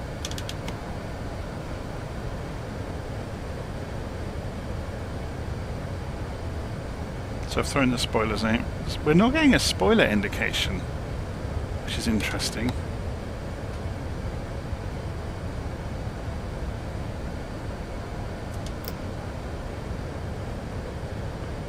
So when can we go to flaps 2? 220 knots. Okay, I'm not going to do it just yet then. We're on flaps 1 at the moment. Virtual 073, turn left heading 350. Turning left 350, virtual 073.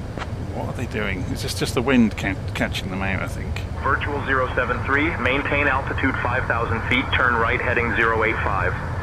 Turning right heading 085, virtual 073.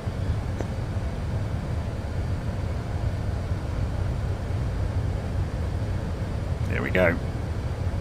They're bringing us in.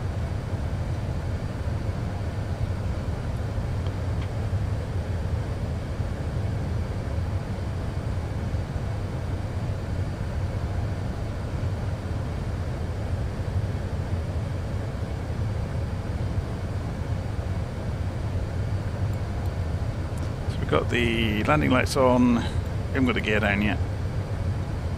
won't do that until we're engaged. 2,500.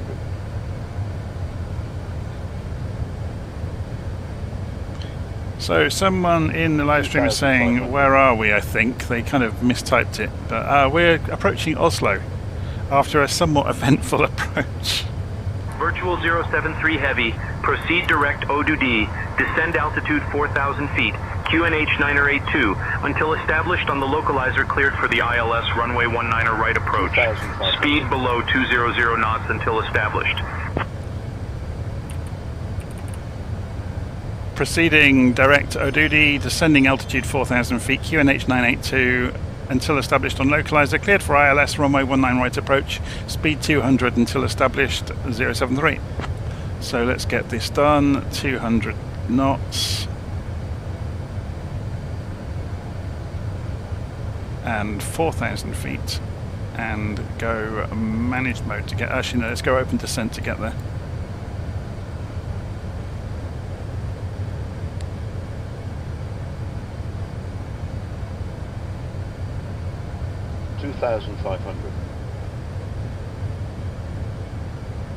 I do not like this. This has got a mistake in O-D. Let's just check it against the plan. O-D, Zinlo, and then straight in. Yeah, that is correct. Okay, so what's this all about?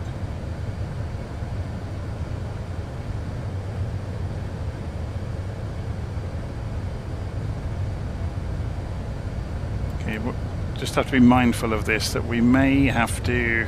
Oh, it's going to straighten up, I guess, to get onto the localizer. It's just rendering it really badly.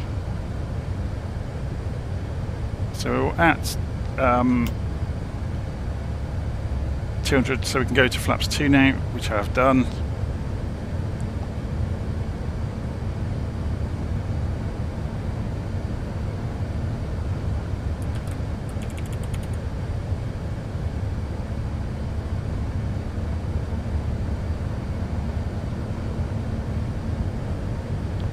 So has this got the speeds? Yes, it has. So we can go manage speed mode now as well. And it should look after it for us.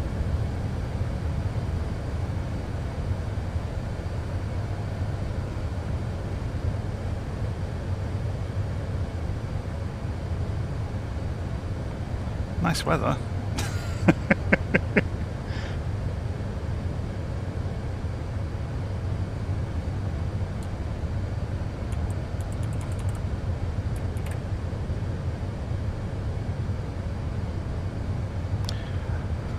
Okay, so it wants the landing gear down. Let's go do that then. We're going a bit fast for it, but oh, it's already bringing the speed off. So we can bring the flaps in.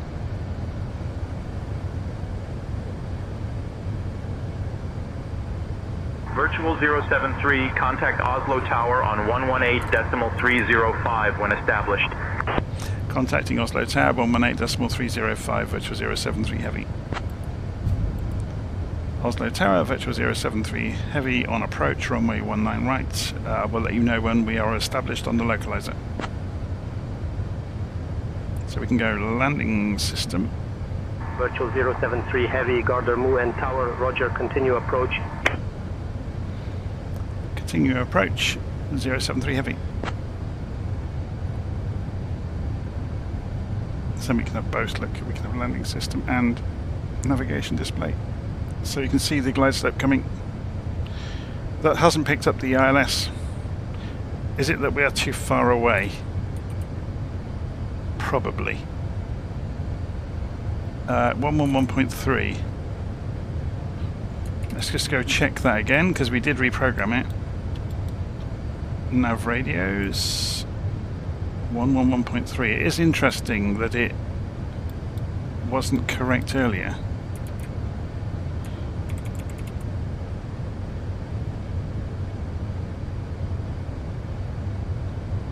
So I'm going to have to trust the aeroplane because I don't have...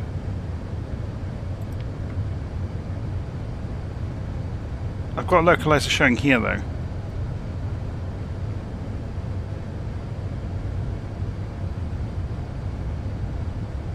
It's just on this it seems to be, unless we are just dead center already.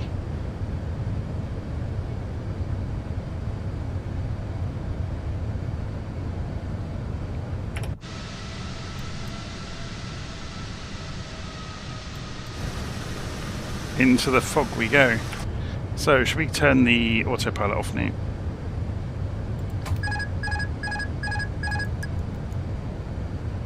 So, give the wings a wiggle, just to prove it's me. There we go.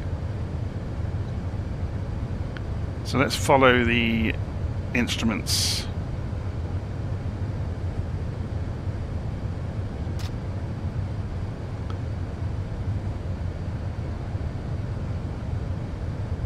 Virtual 073 heavy, wind 270. Oh, we got a 34 knot crosswind. Right, cleared to land. Cleared to land, runway 19 right, virtual 073 heavy. So yeah, we've got some pretty wicked wind going on. And there's the runway just coming out of the murk in front of us. We've got a 30 knot crosswind, which for something like a A380 isn't such a big problem because it weighs several hundred tons, so it doesn't get blown around very much.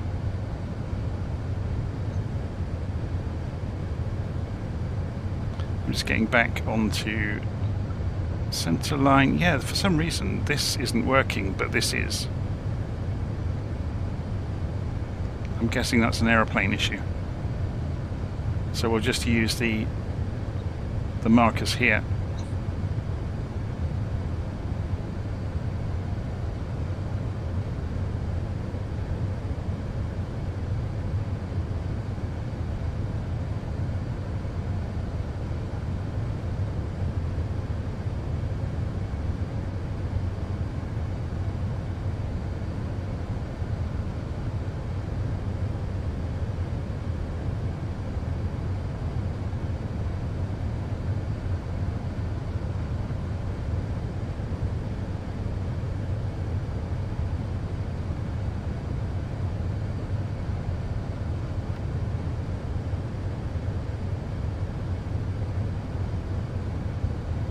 Shall we look at this from outside?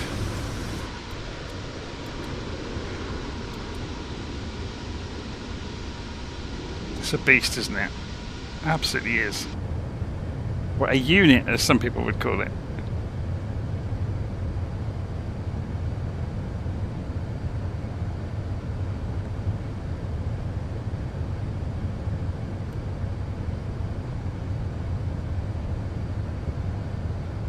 Okay, we can just about resolve the PAPI lights now, which are agreeing with the glide slope, which is great. 1,000.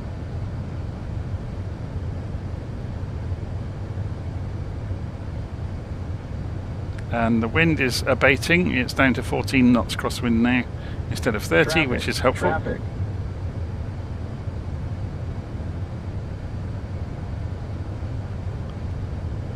And this is the problem, look. Runway 19. Because right. The wind is almost perpendicular, it's letting people take off. Traffic, traffic. That was TCAS having a fit because obviously there was an aeroplane within 5 miles of us.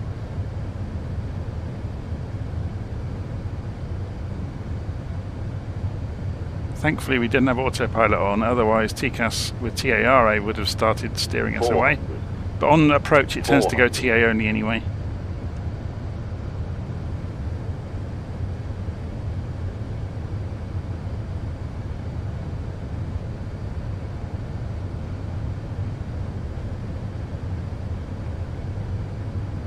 $100 above.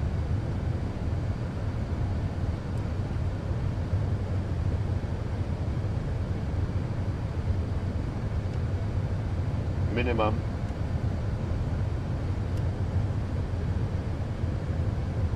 $50, $40, $30, $20. The wind is starting 10, to kick us sideways. 5.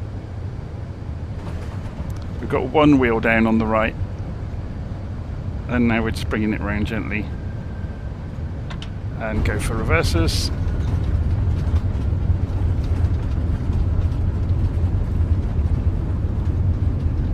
And the wheel brakes, and reverses off.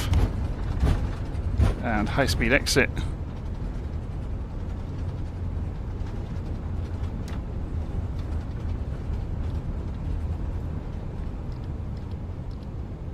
Slow it down. It's quite difficult to turn a several Virtual hundred-ton 073, aeroplane. welcome to Oslo. Exit at Alpha 6 if able. Contact ground on 121.905. Ladies and gentlemen, welcome to Oslo. Did you know that Oslo is home to the world's first ski jump, built in 1850? Thank you for flying with Air France. Please remain seated until we reach our final parking position. On behalf of your flight crew, thank you for I wasn't flying. aware we were Air France, but there we Local go. time in Oslo is Landing 8:20 lights PM. off, taxi lights on, and that's all good. Strobes can come off. Now we're off the runway. Contacting ground 121.905, virtual 073, good day. Ground virtual 073, requesting taxi to parking.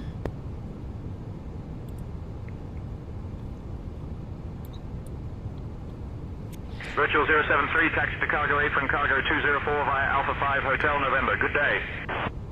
Hotel. Taxi via Hotel November, virtual 073. Where's November? Am I blind? Maybe that again. Hotel November. Maybe we need a... Oh, November. Hotel November. Alpha 5. For Alpha 5 to Hotel November to Cargo 204. Cargo's down here, okay. So we just go down to the cargo area. So right, second right, and then straight on till morning. Peter Pan reference for you there.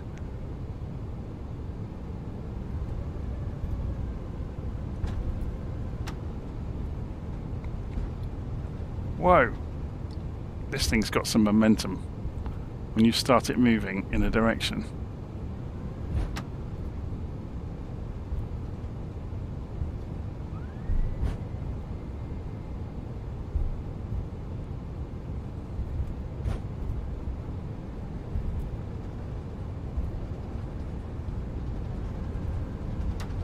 So a slightly unorthodox landing there. We got one of the trucks down before the rest.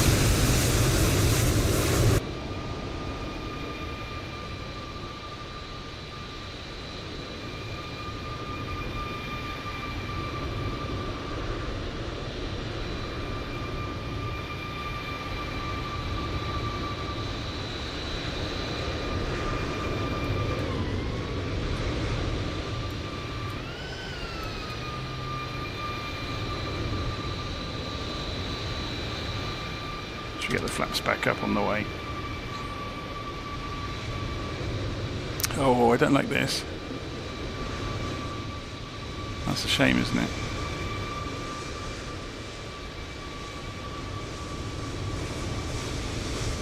Is this the cargo area? Yes, it is. I think this is it here.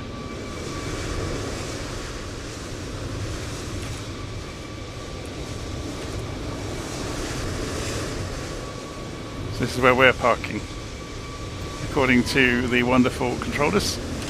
Let's put the spoilers back away.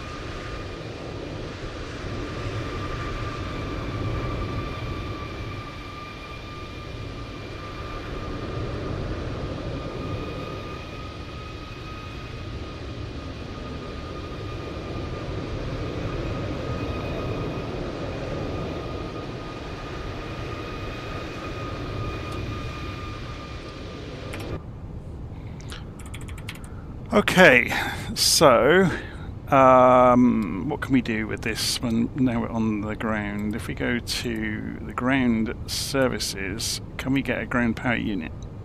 We can. Can we get passenger stairs? We can. And can we then go and start shutting the airplane down? So if we go overhead, we should see, once the ground power is available, the X1, X2 light up with a bit of luck. Today would be good. We did ask for it.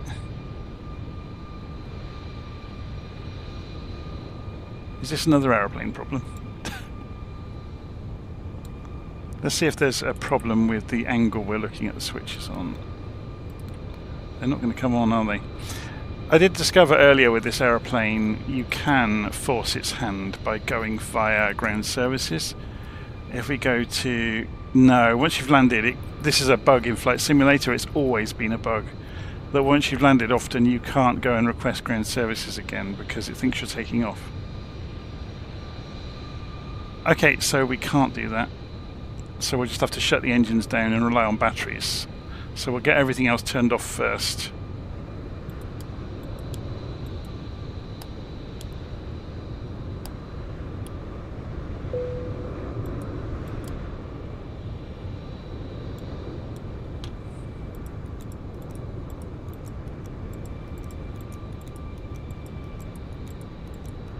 We don't want to run the batteries down trying to provide electrical power to 1,000 things that they don't want to be providing power to. And the navigation system can come off as well. That's fine.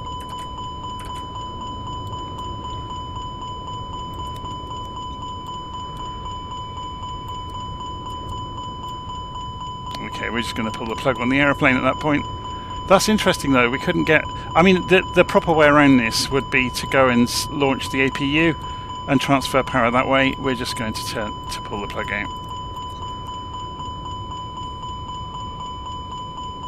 And this should all go dark.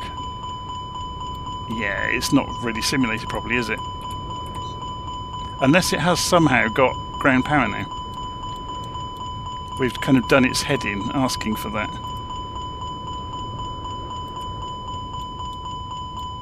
It's had an absolute mare with us, hasn't it? So if we cancel the alarm...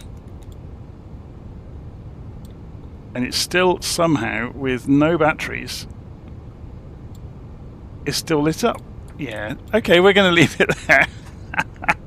So this, obviously this is the free 380, so I'm kind of putting it through the ringer a little bit here. But it's still a fantastic aeroplane, it was good fun. Have we still got... Oh, that's why we still have power.